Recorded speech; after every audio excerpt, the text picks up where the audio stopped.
I have compiled a beginner-friendly, lore-preserving mod list, and I've actually included the spreadsheet in the description. I have a confession. I have been playing Skyrim for years, absolutely vanilla, modless.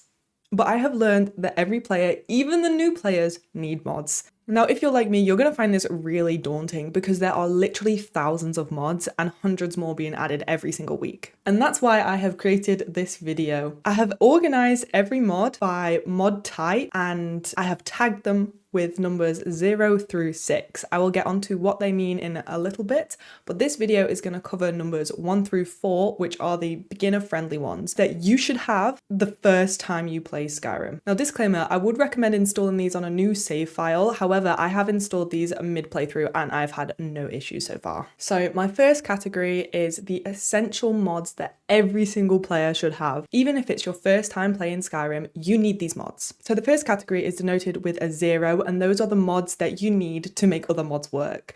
Now, when you install a mod, if it requires other mods, it will say, make sure you've installed these mods first, and then gives you a link. However, I've just included the main 3 on my spreadsheet just to get you going. And those are SKSE, Power 3 Tweaks, and Sky UI. Now, the following mods, they're denoted with a 1, and they will make your game way more enjoyable, but they don't really add anything. So if you are starting fresh, once you've installed all these mods, you may find that your game won't work, it won't get past the first scene. If that's happening, you will need Live Another Life. It's not actually essential to modding, it's just in case your game won't run with the mods. However, for new players, I do believe that you need to try out the intro scene at least once in your life for the culture.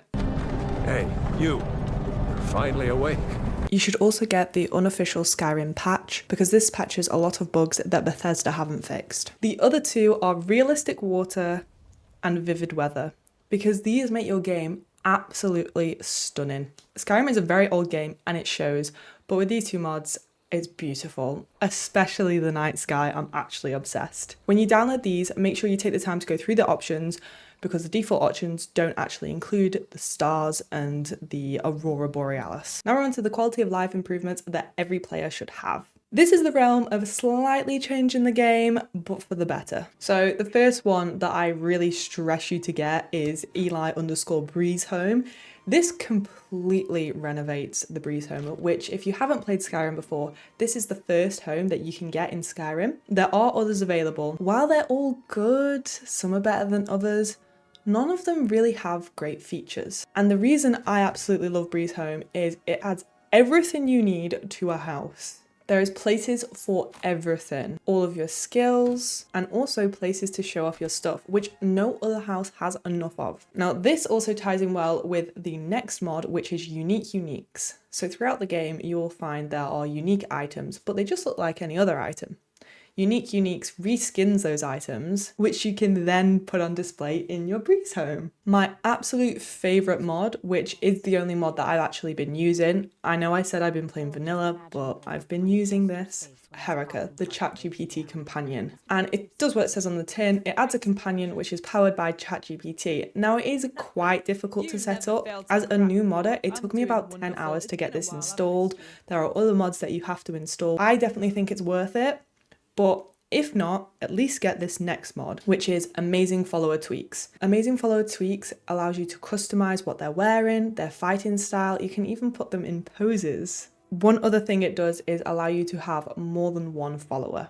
Now, just a note, if you do get Herika, Amazing Follower Tweets doesn't work on Herika, but the mods are still compatible with each other. Next, we have Ultimate Combat. Combat gets changed in the difficulty, only increases your enemy's health and increases their damage. Ultimate Combat changes fighting styles and makes it a lot more interesting. This mod is configured to not increase the difficulty, so if you are a new player and you're worried about that, this mod is fine. Open City Skyrim is a mod that allows you to go into cities without having to go through a loading screen. Loading into a city, loading out of a city, every time you want to go through those gates and you have to dismount a horse, it's annoying. Whereas with Open Cities, it's more immersive and it's just very convenient. If you fancy being a vampire, I strongly urge you to download Sacrosanct. I played as a vampire without this mod and it's rubbish. What the mod does is it changes the skill tree, changes the abilities, and just makes vampires a lot better. You go through the same story, the same path. It doesn't change the lore. It just makes it more enjoyable to be a vampire. So the next category is denoted with a 3 on my spreadsheet, and these are things which make Skyrim more immersive and vibrant.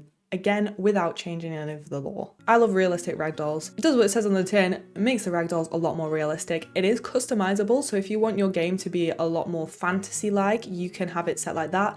I've set mine to realistic.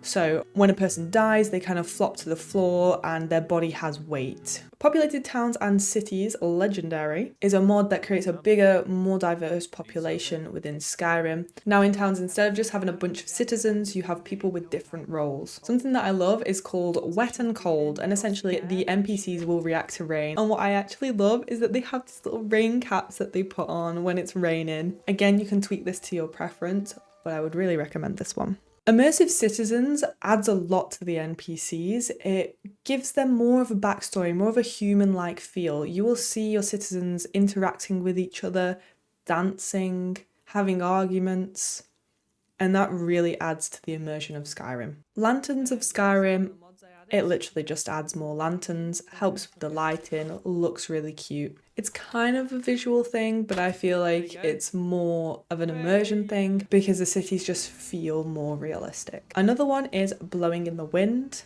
I don't know if you've noticed, but in Skyrim, all of the signs and lanterns, they hang dead. This just means that they react to the wind. One of my favorites in the immersion category is the great cities, minor cities and towns. If you've ever been to Falkreath, it's pretty boring, it's pretty small. This mod changes that. Again, it doesn't change the lore, but these cities now are worth visiting. Dogs of Skyrim reskins a lot of the dogs because, let's be honest, the default dogs, they're a little bit ugly. You have many different dogs, and my favourite is Stray Dog, who is now a Labrador, which you can have follow you around. Immersive Weapons is a mod that also helps with fighting being a little bit boring. It adds more weapons and more fighting styles. And then finally, for the immersion category, is Skyrim Better Roads and Bridges, all in one merged. So this is a long name, but this basically upgrades the bridges and the roads in Skyrim to just make them look more like bridges and roads. The final category for my beginner's guide to mods is the visual effects, and this is denoted with a 4. I know I have already mentioned 2 visual things, which was the weather and the realistic water, but those are so beautiful that they go in the 1, which is the absolute must-have. So first we have a static 3D models, which just makes the 3D models look a little bit better. It's probably not something that you'd notice if you ever played without it, but just look from these screenshots, the difference,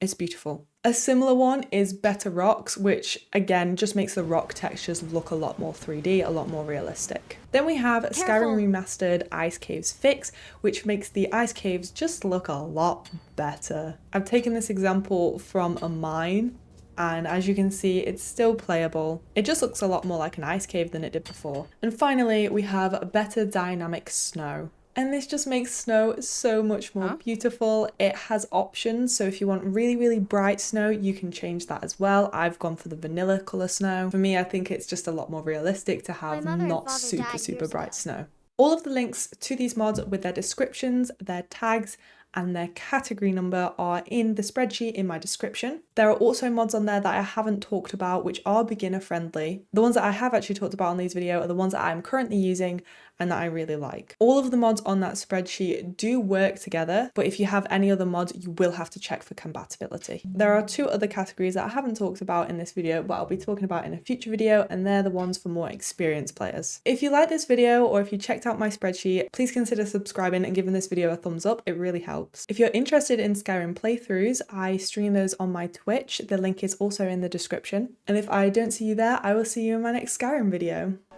Did you see a dog out there? Oh well, I guess I'll stay on the lookout. Keep your nose clean while you're here, outsider.